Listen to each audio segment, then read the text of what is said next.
तो ये जो छोटे छोटे वाइट स्पॉट्स हैं ना, यही एक बहुत ज़्यादा रियलिज्म से हाइपर रियलिज्म पे ले जाने वाले या अल्ट्रा रियलिज्म पे ले जाने वाले टेक्निक्स हैं जो इस वीडियोस में आपको बताने वाला हूँ। तो नमस्कार दोस्तों, मैं हूँ आपका दोस्त अंकित और अपने इस चैनल पे आप सभी का एक बार फिर से स्वागत करता हूँ। आज बात करने वाले एक बहुत ही रियलिस्टिक शेडिंग टेक्निक के बारे में, जिसमें चारकोल्स को हम यूज़ करने वाले हैं डार्क एरियाज़ के लिए।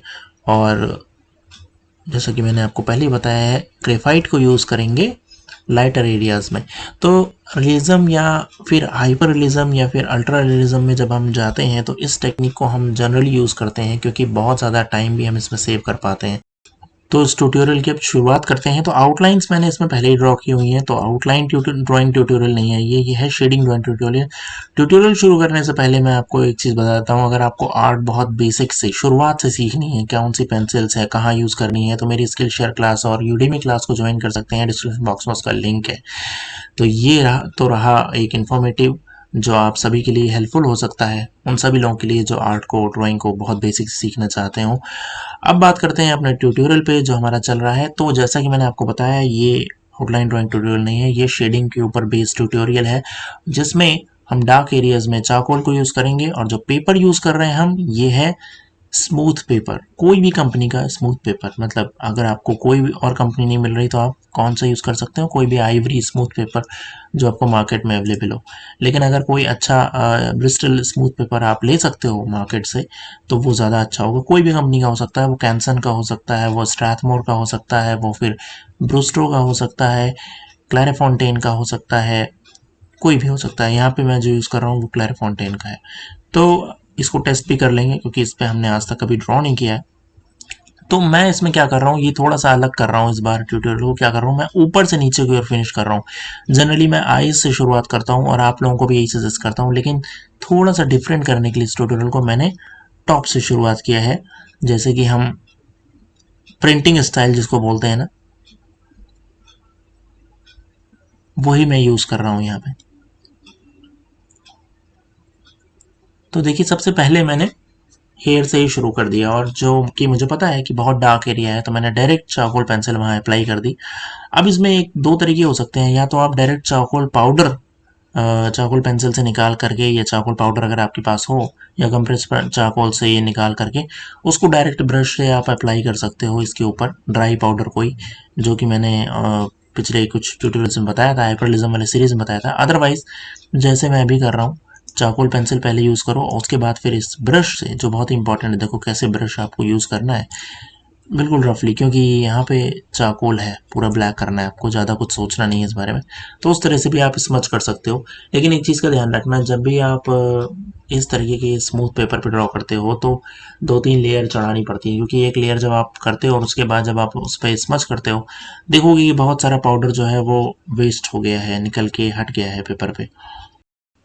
अब आप लोग मुझे ये बताओ कि ऐसा होता क्यों है, क्यों स्मूथ पेपर पे जब हम चारकोल यूज़ करते हैं और जब हम उसको स्मच करते हैं तो बहुत सारा चारकोल जो है वो वेस्ट हो जाता है और पाउडर के तौर पे निकल जाता है।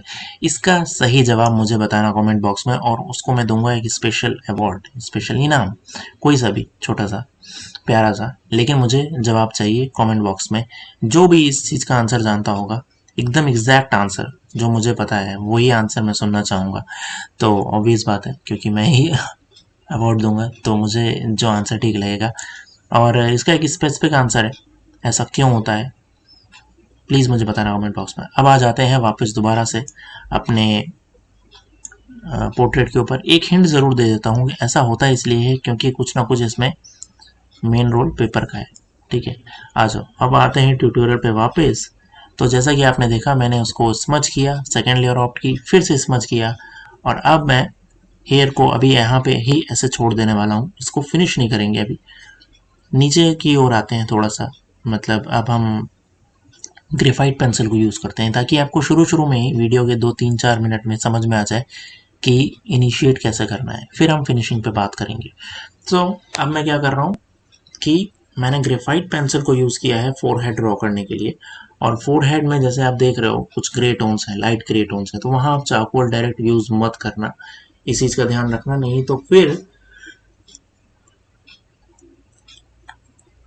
क्या होगा, कोई मुझे बताए। फिर ये होगा कि आप कंप्लीट चारकोल ड्राइंग करोगे और फिर उसमें रियलिज्म और अल्ट्रा रियलिज्म ढूंढना थोड़ा मुश्किल हो जाएगा, क्योंकि फिर वो टोन्स उसकी हाई हो जाती हैं, फिर आइज वगैरह में आपको कम्प्लीटली बहुत डार्क करना पड़ेगा। सो हमें क्या करना है, हमें दोनों को मिक्स करना है। तो हम अब इस एरिया पे ग्रेफाइट को यूज़ कर रहे हैं, और जो मैं 2B और 2B pencil, HB pencil and then कुछ एरियाज में 4B पेंसिल भी यूज़ करूँगा। इससे ज़्यादा हायर ग्रेड की पेंसिल ग्रेफाइट में नहीं यूज़ करेंगे। तो अब मैं आईब्रो से शुरू कर रहा हूँ। जैसा कि आप देख रहे हो, मैंने आउटलाइंस को फॉर्म किया और उसके बाद मैं इसको डार्क कर रहा हूँ। आउटलाइंस यहाँ मैंने ऑलरेडी ड्रॉ की हुई हैं, तो जैसा कि मैंने आपको पहले ही बता दिया है, क्योंकि ये शेडिंग ट्यूटोरियल है, कम्प्लीटली शेडिंग के बारे में ही बात करने वाले हैं इसमें। अब नेक्स्ट क्या है, नेक्स्ट ये है कि हम आईब्रो पे काम करेंगे। और जैसा कि अब यहाँ पे सबसे ज़्यादा कॉम्प्लिकेटेड चीज़ आएगी, क्योंकि हेयर में आप देख रहे हो, आईब्रो की हेयर में मिक्सचर है, मतलब ग्रेफाइट और डार्क और लाइट टोन्स का मिक्सचर है। उसके लिए कुछ जगहों पे लाइट और फिर उसके बाद चारकोल यूज़ किया है, बट अभी ब्लेंड नहीं किया, उसको ब्लेंड करना बाकी है। मैं डायरेक्टली ऊपर चला गया हूँ फिर से फोरहेड पे। अब यहाँ पे देखो, जो फोरहेड का पोर्शन है जो आपको नज़र आ रहा है, उस पर मैं कुछ पैचेस क्रिएट कर रहा हूँ, क्योंकि रियल इमेज में भी वैसे ही पैचेस आपको नज़र आएंगे। ज़रा ध्यान से देखना है रियल इमेज को, जो मोबाइल स्क्रीन पे दिख रहा है आपको। वहाँ पे जो डार्क एरिया है, वही एग्जैक्ट डार्क एरिया मैंने वहाँ भी कैप्चर करने की कोशिश की है। और फिर उसके बाद हम उसमें हाइलाइट्स को ऑप्ट करेंगे, और जो मैंने आपको डॉटिंग टेक्निक बताई वो ये भी यूज़ करेंगे इरेजर को यूज़ करके।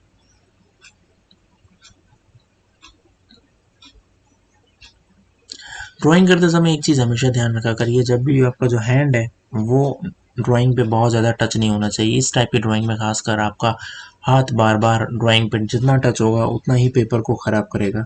और ऐसी नीट एंड क्लियर ड्राइंग के लिए आपका पेपर बहुत क्लियर होना चाहिए, बहुत साफ़ होना चाहिए। इस चीज़ का ध्यान रखने की ज़रूरत है। अब आ जाते हैं हम अपने आईब्रोज पे। जैसा कि मैंने आपको बताया था कि इसको ब्लेंड नहीं किया है, तो अब मैं इसको ब्लेंड कर रहा हूँ, और चारकोल एंड ग्रेफाइट को मैंने एक साथ ब्लेंड किया, और कुछ पोर्शन पे फोरहेड पे भी वैसे ही कर रहा हूँ। तो मोस्टली चीज़ें आपको पहले पेंसिल से यूज़ करनी है, देन उसको ब्लेंड करना है। यहाँ पे दूसरा टेक्निक भी यूज़ किया जा सकता है कि ग्रेफाइट और चारकोल पाउडर को भी डायरेक्ट ब्रश से उठा के कर सकते हैं। दोनों ही टेक्निक यूज़ की जा सकती हैं, जो टेक्निक आपके लिए कंफर्टेबल हो वो टेक्निक आप यूज़ करना। तो इसमें ऐसा कुछ नहीं है कि एक ही एग्जैक्ट तरीका है। Multiple ways to achieve different results और सेम रिजल्ट्स ऑल्सो। यहाँ पे तो हमें एक जैसे रिजल्ट ही चाहिए, यहाँ हम कुछ अलग क्रिएटिव, ऐसा कुछ इनोवेटिव करने का कोशिश नहीं करेंगे। हम एग्जैक्ट इमेज को कॉपी करने की कोशिश करेंगे, और जितना ज़्यादा हम एग्जैक्ट कॉपी कर सकते हैं उतना ही हमारा एम यहाँ पे क्लियर होता जाएगा। अब आ जाते हैं आइज के ऊपर, और आइज में ध्यान से देखोगे ज़रा तो मैंने इसको भी जूम कर दिया है, इसलिए बहुत सारे डार्क एरियाज हैं, तो मैं डायरेक्ट चारकोल यूज़ कर रहा हूँ। और जैसे ही मैंने देखा कि बहुत सारे डार्क एरिया हैं, मैं डायरेक्टली अपने आप चारकोल की तरफ चला गया। अगर मुझे यहाँ पे कुछ लाइटर एरियाज दिखते तो मैं क्या करता, एग्जैक्टली ग्रेफाइट को पकड़ता। तो this is how you need to actually adjust in between charcoal and graphite. तो ज़रा गौर फरमाइएगा और गौर से देखिएगा इस चीज़ को, कि जब मैं इसको चारकोल यूज़ कर रहा हूँ तो मेरे चारकोल का जो टिप है वो बहुत शार्प है। हमेशा इस चीज़ का ध्यान रखिएगा, अगर आपका चारकोल का जो टिप है वो उतना ज़्यादा पेंसिल का उतना ज़्यादा क्या बोलते हैं उसको, शार्प नहीं है ना, तो बहुत सारी दिक्कतें आ जाएंगी। क्योंकि यहाँ पे बिल्कुल लाइन जैसे इफेक्ट चाहिए, है ना। इस पे यहाँ चारकोल स्टिक वगैरह को नहीं यूज़ कर सकते हो आप, यहाँ आपको चारकोल पेंसिल ही चाहिए, और वो भी बहुत शार्प की हुई पेंसिल। इसलिए एक अच्छी क्वालिटी की चारकोल पेंसिल यूज़ करना बहुत ज़रूरी है, क्योंकि जनरली कैमलिन की चारकोल पेंसिल के साथ ये दिक्कतें आती हैं, जैसा कि आप लोग बताते हो कि काफ़ी ब्रेक होती हैं, और जो मैंने खुद भी एक्सपीरियंस किया है। तो वो जो है हमारी ड्राइंग का एक्सपीरियंस थोड़ा ख़राब कर देती है। Otherwise pencils are very good. तो कोशिश कीजिएगा कि एक अच्छी ब्रांड की अगर आप चारकोल पेंसिल यूज़ कर सको। मैं तो ये रिकमेंड करूँगा कि आप जनरल की पेंसिल यूज़ कर सकते हो, तो बहुत अच्छी बात है। थोड़ी एक्सपेंसिव होती है, but it is very long lasting. मतलब जहाँ तक मेरा एक्सपीरियंस है, बहुत ज़्यादा लंबी चलती है, क्योंकि ब्रेक नहीं होती है, एक बार भी ब्रेक नहीं होती है, और काफ़ी लॉन्ग टाइम तक चलती है। अगर आप 2-3 पेंसिल ले लेते हो अलग अलग ग्रेड की, बहुत आसानी के साथ आप उसको चला सकते हो। अब यहाँ देखो मैं क्या कर रहा हूँ, ब्रश यूज़ करके सबको एक इवन टोन पे क्रिएट कर रहा हूँ। चारकोल को पूरा मैंने घिस दिया, तो भी देखो ऐसा नहीं हुआ कि चारकोल पूरी तरह से हट गया है। क्यों? क्योंकि the paper is very smooth. Again the question is same, why ये पाउडरी एलिमेंट हट जाता है पूरी तरह से और पेपर के ऊपर नहीं रहता है, ऐसा क्यों है? इसका ज़रूर मुझे आंसर बताइएगा। मैं एक क्वेश्चन है आप लोगों के लिए ये। Now I am coming up with the graphite thing. अब मैं ग्रेफाइट यूज़ कर रहा हूँ और जो प्रीवियसली डार्क एन एरिया था चारकोल का, उसके ऊपर ही फर्दर और लेयर आउट कर रहा हूँ और यूज़ कर रहा हूँ ग्रेफाइट पेंसिल को। तो नाउ जो जैसे कि मैंने आपको बताया कि चारकोल के ऊपर ग्रेफाइट चलना बहुत आसान है, ग्रेफाइट के ऊपर चारकोल चलाना बहुत ही मुश्किल है। अब आ जाते हैं इस ट्यूटोरियल के मेन पार्ट पे, जिसकी मैं बात कर रहा था आप लोगों से कि जब हम इस टाइप में तो हमने रियलिज्म पे काम कर लिया, अब हम इस पे एक अलग एक्स्ट्रा एज देने की जब हम कोशिश करते हैं ना, इसको थोड़ा सा और रियलिज्म के ऊपर ले जाने की कोशिश करते हैं, तब हम ढूंढते हैं स्किन के टेक्सचर को ऑप्ट करना। और यहाँ पे पेपर इज़ वेरी स्मूथ, तो ऑलरेडी आपको एक टेक्सचर नहीं बना हुआ मिल पाएगा, जैसा कि हम कार्टर्स वगैरह में, क्योंकि एक रफ टेक्सचर होता है तो वो ऑलरेडी क्रिएट हो जाता है। यहाँ नहीं होगा वैसा।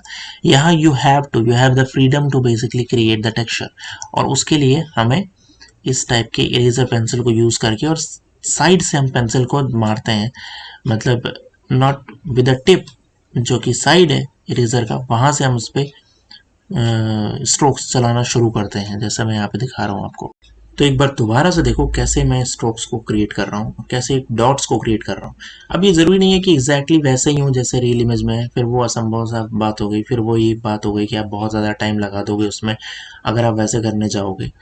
वैसे भी करते हैं आर्टिस्ट, और वैसे भी करना चाहिए अगर आप बहुत ज़्यादा रियलिज्म चाहते हो, लेकिन यहाँ पे मेरा एम ये है कि मैं आपको फंडामेंटल्स क्लियर कर पाऊँ, न कि ये कि मैं और ज़्यादा टाइम लेके बिल्कुल वैसा कुछ करने की कोशिश करूँ। रादर दैन मेरा एम ये है कि मैं आपको फंडामेंटल बता दूँ कि कैसे आपको बेसिकली करना है। अगर आप चाहो तो बिल्कुल रियल इमेज लेकर के उसको बिल्कुल जूम करके और उसमें जहाँ जहाँ है उसको मेजर करके भी आप कर सकते हो, rather than create your own texture, क्योंकि ये स्किन है ना, ऐसा कोई ज़रूरी नहीं है कि बिल्कुल जैसा हो। बस कोशिश ये कीजिएगा कि एक सर्टेन एंगल तक मिलना चाहिए, और देखिए कि कहाँ कहाँ हाईलाइट्स क्रिएट हो रही हैं। जहाँ हाईलाइट क्रिएट होंगी वहाँ ऑब्वियसली वो वाइट मार्क्स ज़्यादा होंगे, छोटे छोटे स्पॉट ज़्यादा होंगे, और जहाँ पे हाईलाइट्स कम होंगी वहाँ पे ऑब्वियस बात है कि उसको कम इफेक्ट डालना पड़ेगा। तो मुझे लगता है कि आपको आज का ये ट्यूटोरियल समझ आया होगा, और उसमें जो पॉइंट्स मैंने बताया वो आपको अच्छे से क्लियर हुए होंगे। तो इसकी रिगार्डिंग कोई भी क्वेरी हो तो आप कमेंट बॉक्स में पूछ सकते हो। जो क्वेश्चन मैंने पूछा था उसका भी जवाब दे देना। प्लीज़ इस चैनल को सब्सक्राइब जरूर करनी चाहिएगा। नेक्स्ट पार्ट जल्दी आने वाला है, उसमें मैं एक और अमेजिंग टेक्निक के बारे में आपको बताऊंगा, जिसमें हम आगे डिटेल्स को फिनिश करेंगे। तब तक के लिए thank you so much, love you all, please subscribe to channel.